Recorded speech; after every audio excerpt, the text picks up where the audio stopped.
자, 오늘은 부신피로증후군에 대해서 이야기를 한번 해보겠습니다. 부신은 말 그대로 신장에 붙어있는 그냥 약간 꼬분 같은 신장 이런 말이잖아요, 부신이. 근데 뭐 하는 역할은 전혀 다른 거. 그냥 해부학적으로 그냥 거기 붙어 있어가지고 그렇게 이야기한 것 같고요. 일단 바로 다음 페이지 한번 보세요. 그러면 그거 지금 해부학 사진 하나 올려놓고 있는데 진짜로 이렇게 붙어 있는 거. 신장 위에 각각 이렇게 우리가 앞에 단면으로 봤을 때는 삼각형으로 되어 있는 거가 부신이다. 아드레날 글랜드. 다시 앞으로 와서 마그네슘을 우리 마비스라는 제품을 가지고 이야기를 했었고, 마그네슘이 항스트레스 효과가 있다. 그러면 어떻게? 코르티졸 분비를 감소시키더라 이거죠. 그럼 코르티졸은 뭐냐? 우리 몸에서 나오는 분비되는 호르몬 종류인데, 우리는 마냥 코르티졸 나쁘고 그렇게 생각하지만 코르티졸은 굉장히 우리 몸에서 없어서는 안 된 중요한 호르몬 중에 하나다. 당연하죠. 스트레스에서 반응하는 우리 몸의 반응이니까. 어쨌든 그래서 바로 이제 마그네슘에서 부신피로증후군으로 넘어왔습니다. 그리고 흔하게 말하는 부신피로증후군은 말 그대로 부신이 필요한 증상인 거예요. 부신이 지친 거지. 부신이 하는 역할이 있는데 얘가 일을 너무 많이 해가지고 지친 거야. 그래서 일 안에 하게 된 상황이라고 볼 수 있습니다. 그러면 부신피로증후군의 증상 또는 거꾸로 이 사람이 부신피로증후군인가? 라고 생각할 수 있는 거는 부신의 역할을 생각하고 그 반대로 생각하면 되는 거겠죠. 부신은 밑에 봤죠. 부신 수질과 피질로 되어 있고, 아드레날 글랜드 안에 이제 콜텍스 부분이랑 이제 메두라 부분으로 나눌 수 있다. 다음 페이지 보시면 그거에 대해서 간단하게 요약인데 끝. 이게 여기는 지금 소문자 되는 거는 이걸 보니까 요 지금 템플릿 말고 새로운 걸 하나 가져오니까 그건 되더라고요. 어쨌든 템플릿이 문제가 있어서 이제 대문자만 되는데 오늘 소문자가 되더라. 쓸데없는 소리인데 아무튼 아드레날 글랜드 이제 메줄라 콜텍스 여기 옆에 이제 해부학 그림 보면 이제 바깥층이 콜텍스 안쪽이 메줄라라고 돼 있고 왼쪽 오른쪽 이제 신장이 두 개니까 하나씩 그렇게 붙어 있겠죠. 간단하게 요약을 하면 부신 수질 같은 경우에는 교감신경, 그러니까 밑에 심파테틱 ANS가 되라고 써놨듯이 우리 신경의 흐름이에요. 신경계의 흐름. 그러면 속도가 빠를까요, 느릴까요? 그러니까 이게 빠를까요, 느릴까요? 상대적으로 이야기해야 되는데 이미 뭔가 대상을 두고 이야기하는 것 같죠. 그러니까 그 아드레날 글랜드 메두라랑 콜텍스 부분 중에서 부신 수질에 관련된 거랑 이제 우리가 흔하게 그 흐름, 그 자극의 흐름을 봤을 때 수질에 관련된 거랑 피질에 관련된 거가 이제 나눠서 생각하는 건데 학교 다닐 때 배우셨죠? 이거 HPA 액시스랑 SMPS랑 그거 이야기하는 거예요. 그래서 SMPS웨이 그러니까 부신 수질에 관련된 그런 부분을 관여하는 신호는 신경에 관련된 거니까 당연히 엄청 빠르겠죠. 아세틸콜린이 뭐 전후 왔다 갔다 이제 분비되는 거에 따라서 이제 교감신경, 부감신경이 활성화되고 하는 거에서 굉장히 신경 흐름이 신경에 관련된 거니까 빠르다, 반응이 빠르다 이렇게 생각하면 되겠죠. 그리고 그 반대편에 있는 HPA 액시스는 이거는 혈액을 호르몬에 의한 작용인데 호르몬의 작용은 호르몬이 날라서 갈 수는 없잖아요. 와이파이로 갈 수도 없고 이거는 혈관을 통해서 가는 거니까 느리다. 느리다. 그래서 수질 부분은 에피네프린, 노레프레프린 그 교감신경 관련된 그런 호르몬들이 작용을 하게 한다. 요게 자극이 되면 스트레스를 받는다는 스트레스를 받으면 이제 요게 이렇게 자극이 된다 하는 거죠. 그다음에 이제 피질이 오히려 보면 어떻게 보면 중요한 부분인데 호르몬 관련해서 피질은 미네랄 콜티코이드, 글루코콜티코이드, 안드로겐 그 부분이 호르몬을 통해서 혈관의 흐름을 통해 호르몬의 작용으로 작용하는 시스템이다. 다음 페이지 보시면 이거를 실제로 해부학적으로 이제 해놓은 건데 확대해 놓은 거 그림 보면 그냥 그대로죠. 미네랄 콜티코이드 그 부분에 따라서 글루코콜티코이드 맨 안쪽에 안드로겐 관련된 요거를 피질이라고 하고 각각의 이제 실제로 이제 호르몬 이름은 알도스테론, 콜티졸, 그 다음에 디하이드로 뭐야 이거 에피안 뭐 드로 이거 그거잖아요. DHA 관련된 그거잖아요. 어쨌든 그 부분 남성 호르몬 관련된 건데 단순 남성 호르몬이 아니라 이거는 재생과 또 회복 그다음에 성장 관련된 부분이라서 아주 중요한 부분이죠. 그 조금 더 안쪽 들어오면 아드레날 메줄라의 스트레스 호르몬 그러니까 그 뭐야 아까 이야기했던 교감신경 관련된 에피네프린, 노레프레틴이 반응하는 그 부분인 겁니다. 그래서 그 다음 페이지 보시면 그래서 부신 피지를 자극하는 HPA 액시스는 HPA 액시스의 어원은 그냥 첫 글자 딴 거예요. 시상하부의 첫 자, 뭐 히포살라믹의 첫 자가 H고 그 다음에 P가 내하수체고 A가 아드레날 글랜드 부신이에요. 그 축에 따라서 움직인다 이거. 조금 더 길게 하면 변연계, 림빅 L 써가지고 LHPA 액시스라고 뭐 쓰는 데도 있고 그렇더라고요. 아무튼 그래서 뭐 시상하부에서 부신 피질 자극 호르몬 방출 호르몬이랑 바소프레신을 합성해서 이제 내가 봤을 때 전엽에서 ACTH 그거를 이제 분비하게 하고 걔가 이제 부신 피질 자극 호르몬이고 그게 부신 피질을 자극해서 호르몬들 아까 이야기했던 미네랄콜티코이드 그다음에 글루코콜티코이드 그다음 안드로겐을 분비하게 만든다 하는 거고 그 다음에 이제 반대편에 있는 그 수질에 관련된 거는 샘패스웨이고 요것도 요거 그냥 이거 심파틱 아드레날 메줄라 해서 샘이고 어쨌든 요거는 그냥 우리가 알고 있는 교감신경의 흐름이다 하는 겁니다. 그래서 부신피로 증후군은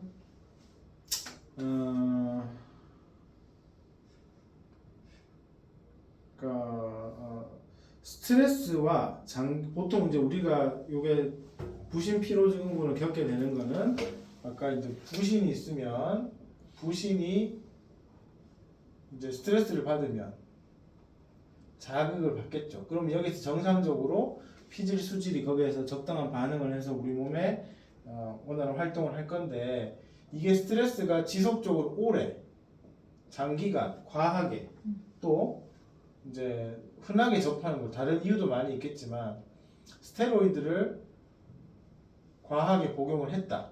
근데 이건 여기에 중요한 게 아니라 이제 나중에 그 뒤에 거에 너무 과한 분비가 일어나면 이 활동 자체가 줄어들어서 부신의 작용이 이제 전체적으로 다운되는 건데 어쨌든 스트레스로 이야기를 먼저 하면 스트레스가 과하게 들어가면 얘가 일을 안 하겠죠. 일을 안 하는데 처음에는 반응을 쭉쭉쭉 잘하는 거예요. 그래서 그래프로 보면 하루에 이제 정상적으로 우리 몸에서 콜티졸이 아까 분비되잖아요. 그 글루코콜티코이드. 그 콜티졸이 분비가 되는 거를 보면 우리가 여기가 아침이고 이게 저녁이라고 치면 이렇게 분비가 되더라고요. 정상적으로. 그런데 부신이 계속 스트레스를 주고 받으니까 얘가 올라가다가 말고 그냥 일을 그냥 이렇게 하더라는 거죠. 이렇게. 그냥 유지가 계속 그냥 되는 거예요. 어느 정도 올라가다가. 이 부분이 굉장히 중요한데 실제로 이 간극만큼 부신의 역할은 못하고 반대로 이 간극만큼 부신이 필요 없는데 부신이 작용을 하게 되겠죠. 그래서 스트레스 장기간 스테로이드를 사용했을 때 부신 피로가 오고 HPA 액시스랑 SAM 패스웨이가 활성이 저하가 된다. 이게 그냥 간단하게 생각할 수 있는 거겠죠. 더 복잡한 호르몬 그 다음에 갑상선 관련된 부분 이런 것도 복합적으로 작용을 하겠지만 어쨌든 지금 관심을 두고 약을 처방하는 걸로 부신피로 증후군으로 기준으로 봤을 때는 그렇다는 겁니다. 부신피로 피질 호르몬의 이제 역할들을 이야기하면 이제 아까 이야기했지만 이게 부신피로 증후군이 왔을 때 어떤 문제가 생길 거냐를 생각할 수 있는 거겠죠.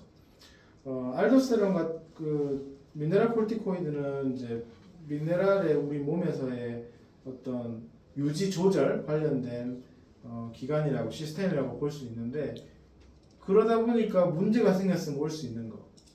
뭐 아까 심혈관계 관련된 거, 저혈압과 섬액 이런 것들이 떨어지니까 걔가 전체적으로 저혈압이랑 섬액의 상태에 이를 수 있겠다. 글루코콜티코이드의 대표적으로 콜티졸이 하는 역할은 지방산과 아미노산을 당으로 이제 바꿔서 우리 몸의 당 합성 그리고 항염 작용, 항알러지 작용 하는 게 주 역할인데 얘가 그러면 이제 다운됐다. 부신 피로 증후군으로 인해서 그러면 반대 저혈당 그 다음에 이제 염증 반응이니까 통증, 알러지 이런 것들이 생길 수가 있겠죠. 그 다음에 안드로겐 그러니까 관련된 게 하는 역할이 성호르몬인 거는 뭐 다 알고 항노화, 항산화 그 다음에 피부 뭐 이게 몸의 재생, 성장 이런 것들.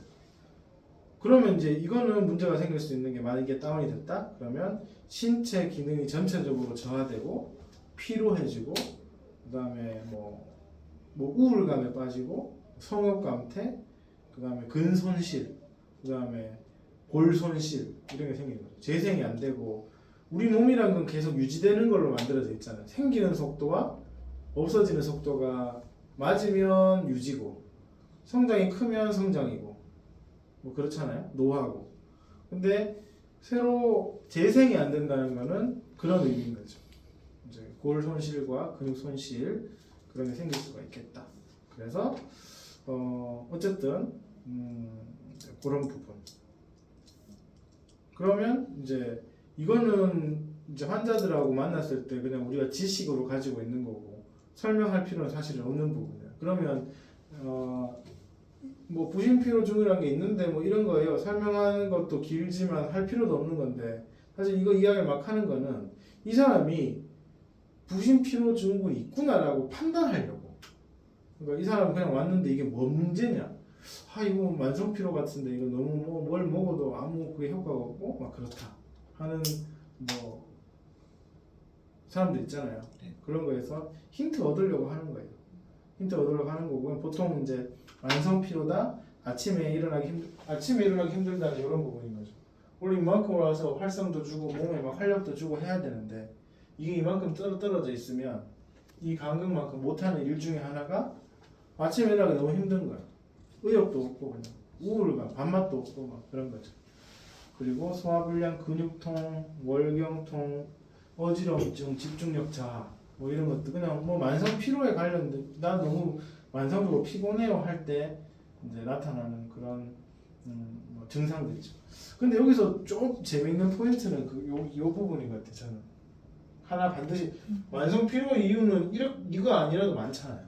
근데 어느 시점 보통 이제 오후 3, 4시 이후 뭐 3시에 5시 사이 뭐 이럴 때 평균적으로 4시경에 갑자기 오후 되고 해질녘 되고 해질녘 가까이 되고 하니까 갑자기 말똥말똥해지고 힘이 나더라 이거예요.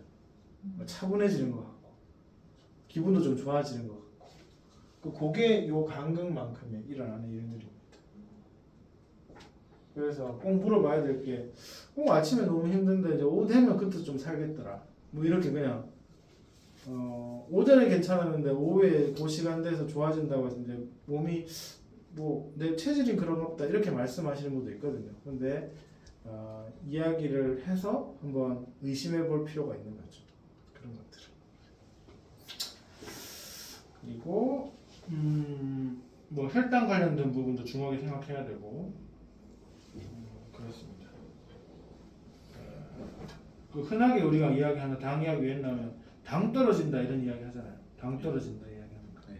이제 그거는 뭐 실제로 저혈당이 온 것도 있지만 어쨌든 만성 피로 증후 있는 사람들은 이제 세포 내 포도당이 줄어드니까 이제 뭐 세포가 계속 찾는 거죠. 당을. 그래서 당이 들어가 있는데 당분 섭취만 계속 하게 되는 거. 그래서 비만 환자들이 또 생기게 되는 것 같습니다. 그리고 그래서 이게 부신 피질 호르몬의 역할, 분비 저하 때 어떤 게 나타나냐, 그다음 그거의 병적 증상이 방금 말한 그 부분입니다. 그리고 혈중 콜티졸 농도의 변화, 요거 이야기한 거예요. 그래서 이게 중요한 포인트가 된다는 거고요. 그 다음 페이지를 한번 보시면 뭐 그러면 이제 우리가 처방이 들어가줘야 되는데 부신피로 증후군 아까 여기서 부신피로가 왜 오냐? 지속적인 스트레스 때문에 온다. 그러면 스트레스 받지 마세요 하면 되는 거잖아요. 근데 그건 말이 안 되는 이야기잖아요. 그러니까 스트레스를 가장 좋은 처방은 스트레스 안 받긴데 근데 그게 뭐 되냐 이거죠? 그러니까 안 된다. 근데 과거에는 이걸 가지고 이렇게 상담해도 이용해봤어요. 스트레스를 안 받을 수는 없지만 내 몸이 안 받는 것처럼 느끼게는 할 수 있다. 그게 비타민 B다.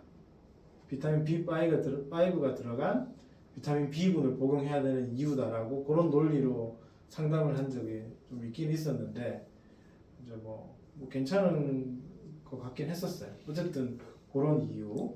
근데 어쨌든 실제로 그걸 안 받는 것처럼 느낀다기보다는 필요하니까 이제 만성 피로에는 그런 의미에서 비타민 B를 이제 권할 수 있겠다는데 이거는 뭐 다른 이야기였고 그러면 아까 이야기했지만 콜티졸의 분비를 이제 요 시간대는 늘려주면 되는 거잖아요. 그러면 스테로이드 먹으면 되겠네 할 수 있지만 반복적인 스테로이드 복용은 반대로 너무 과한 이제 스테로이드 자체가 콜티졸이 들어왔을 이게 자극하는 게 들어왔을 때는 또한 걔가 부신의 일을 막는 일이 되더라 해서 그거는 직접 넣는 거는 뭐 이상한 거고 여기 아까 방금 말했던 비타민 B5, 판토텐산 이게 아세틸코의 전구체니까 그 구조에 들어가 있잖아요.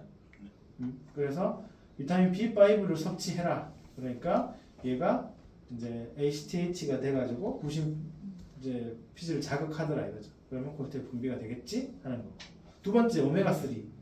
이건 지금 영양요법이에요. 하루에 그냥 적당량 복용시키면 되는 거. 오메가3 이게 CAMP 합성하는데 제어가 되니까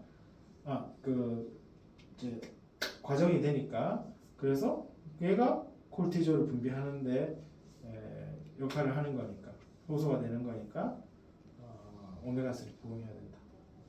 여기 어답토젠이라고 되어 있는 건 좀 근래 개념인데 콜티졸을 천연 콜티졸이라고 그냥 하는 걸로 통칭되는 물질들 그거가 그냥 우리 아는 그거예요. 자양강장제라고 말하는 거 다예요. 다 동충하초 뭐 마카 그다음에 뭐 있더라 홍삼 뭐 요새 전칠삼 그런 것들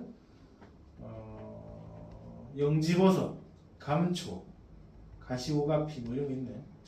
근데 예전에 약국에는 그 이제 한의원도 비슷한데 비아그라 같은 해피드럭이 나오기 전에는 이런 것들이 엄청 많았어요. 엄청 많았거든요. 아까 성욕감 때 이야기했잖아요. 부신피로.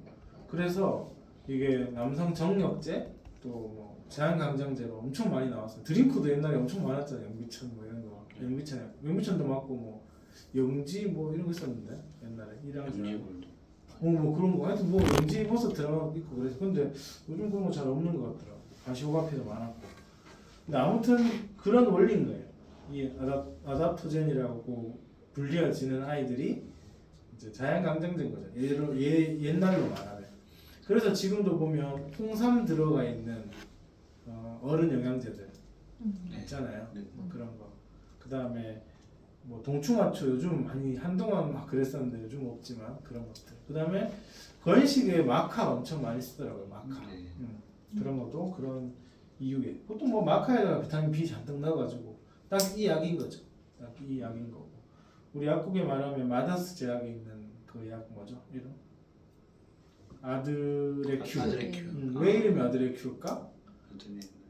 아들의 아드레날 글랜드 관련된 약이라는 거죠. 거기 보면 비타민 B5 100ml 네. 들어가 있는 거. 다른 거는 뭐 짜잘하게 들어가 있고. 그리고 그러니까 그래서 이제 처방을 우리가 생각해 보면 비타민 B 그다음에 오메가 3 뭐 가까이 흔하게 접할 수 있는 홍삼. 근데 홍삼은 요즘 그 전칠삼 뭐 효삼, 흑삼 이런 거 변형 인삼들 많은데 어쨌든 그런 것들이겠죠. 그리고 요거는 조금 그냥 내 생각인 건데 증상 반대로 하는 거. 그러니까 이거 지금 부신 피로 증후군 때문에 나타나는 것들 반대로 하면 되는 거지. 이제 피곤하다고 커피 마시면 이제 그 잠깐 뿐이잖아요. 그 커피를 안 마시는 거야. 그리고 술 안 마시는 거. 그다음에 스테로이드 복용 필요할 때는 좀 하는 거. 그다음에 나트륨, 당, 피로시 섭취 좀 하는 거. 미네랄 글루코이드 관련해서. 그러니까 어쨌든 전해질을 보충하는 거죠. 칼슘, 마그네슘 보충하는 거. 그다음에 항산화제 보충하는 거. 뭐 그런 것들. 이걸 뭐 생활 습관이라 가지고 상담 시에 잠깐 쓰라 하는 거고. 뭐 영 안 맞는 소리 나잖아요. 만성 피로 증후군인 사람들이 미네랄 흐름이 안 좋을 거고. 그러면 이제 좀 짜게 먹는 게 도움이 되지 않을까요? 어쨌든 뭐 그런 내용입니다. 그리고 요거는 아까 그랬던 뭐 HPAS랑 SAMPS가 있는데 뭐 이건 이렇게 되고 저렇게 되고 얘들이 부신을 자극할 건데 이게 자극을 너무 과하게 되면 스트레스에 인해서 이런 문제가 생기고 그 안에 있는 호르몬들이 변화가 생기고 그래서 이런 거 채워주고 저런 거 채우고 이런 거 채워주려면 비타민 B도 먹고 오메가 3도 먹고 홍삼 관련된 것도 먹고 그래야 되겠다. 그리고 미네랄제 같은 것도 좀 먹어야 되겠다. 다음 페이지가 이제 이 부신 피로 증후군을 하게 된 알아야 되는 이유인데 만성 피로의 상담. 아예 환자들이 만성 피로예요. 나 저 만성 피로예요. 그렇게 오고 또 약에도 만성 피로라고 적혀 있어요. 요즘 비타민 B군 보면 B군 제가 보면 전부 다 만성 피로, 육체 피로, 구내염, 뭐 시력 뭐 이런 게 밑에 조금 적혀 있잖아요. 거의 패턴. 그래서 만성 피로 상담. 만성 피로는 세 가지로 생각하면 돼요. 그 안에서 다 대충 걸려요. 약국에서는. 방금 했던 부신 피로 증후군 인지 아닌지 한번 생각해 보는 거. 어떻게 생각해 보냐? 아까 여러 가지 이야기 했잖아요. 아침에 일어나기 너무 힘들고 식욕도 없고 성욕도 없고 욕구를 하는 욕구는 다 없다. 그리고 머리도 멍하고 너무 힘든 거야. 근데 그러다가 오후 되니까 조금 낫겠다. 뭐 그 사이에 영양제를 먹었는지 뭐 커피를 먹었는지 그거는 다른 변수니까 그건 제외하고 어쨌든 가만히 있었는데도 뭔가 좀 차분해지는 것 같고 눈이 좀 떠지는 것 같고 그렇더라 하면 생각해 볼 수 있는 거죠. 그 다음에 두 번째 간담체 다시 위라고 적어놓은 거는 간 관련된 건데 단순 간의 해독이 안 돼서 부분도 있는 거고 담즙물체도 있는 거고 그 다음에 간담체 위 연결된 장간순환의 문제 때문에 생기는 것도 있는 거고 요거는 철분하고도 연관이 되는 거 밑에 있는 왜냐하면 하기 전에 이제 위에 위 기능이 그러니까 위에 이제 하드웨어는 아무 문제가 없어. 그래서 맨날 내시경 해봐도 깨끗한데요, 위험도 없이 괜찮은데요 하는데도 뭘 먹으면 바로 체하고 뭘 먹으면 바로 속이 아프고 쓰리고 뭐 설사하고 이런 사람들은 위 기능의 문제잖아요. 위의 구조의 문제인 거는 내시경을 통해서 또는 검진을 통해서 다 이제 잡아내잖아요. 근데 기능의 문제는 사실은 상담하는 의사나 약사가 잡아내지 못하면 못하는 거지. 그래서 아까 언급했던 원장님 같은 경우도 그러니까 맨날 하고 조금 뭐 안 좋으면 내시경 뭐 걱정은 되니까. 근데 뭐 다 괜찮다고 우리가 미치는 거지. 다 위는 다 깨끗하고 괜찮은데 왜 그러지? 그러니까 이 위는 그냥 있는 게 아니라 운동하고 활동하고 일을 하는 존재인데 그거에 기능의 문제가 된 거를 생각을 안 한 거예요. 그래서 기능 관련된 그 부분을 여러 가지로 상담했을 때 가래오가 필요하겠다 해서 가래오로 이제 행을 하고 뭐 처음에는 제산제 같이 먹었지만 제산제 몇 번 안 먹고 끝낸 거죠. 그리고 제산제 이야기 나왔으니까 그 PPI 오래 먹은 사람들이 만성 소화불량이 생겼다. 이런 부분도 마찬가지. 우리가 상담을 잡아내줘야 되는 거죠. 병원에서 그냥 막 쓰니까. 네. 그래서 4주 쓰고 하는 걸 좀 지켜서 하고 안 되면 과감하게 우리 CS 할 때 이야기했지만 유산균이랑 간약이랑 이 이제 그 교감신경 자극하는 아이들 꼭 가래오 아니더라도 뭐 신다스, 허브초크 같은 거를 좀 영양요법으로 써주는 게 필요하다. 그 다음에 이야기했던 철부족증, 만성피로. 영양분이 아무리 들어가도 얘가 우리 몸에서 피곤하다고 느끼게 하는 아이를 만족을 못 시키면 안 되겠죠. 우리 뇌가 이제 우리 몸에 물도 엄청 많이 갖다 쓰고, 그 다음에 포도당도 엄청 갖다 쓰고, 산소도 엄청 갖다 쓰는데, 얘가 하는 역할을 그냥 쓰기만 하는 거죠. 만들어내는 건 하나도 없잖아요. 근데 걔가 쓰는 것들 중에서 뭐 하나 부족하면 바로 그냥 경보를 울린다고. 그러면 그게 뭐 피곤하다고 느껴지는 이런 거겠죠. 그러니까 만성 피로인 분들 중에서 철 부족증 환자들이 엄청 많다. 그래서 그 세 개 중에 다 걸린다. 위 문제가 있는지. 위 문제 이야기할 때 또 한번 또 자꾸 길어졌는데 위 문제 이야기할 때 꼭 이야기하는 거 내시경 했는데 아무 문제 없는데요. 이렇게 이야기한다고.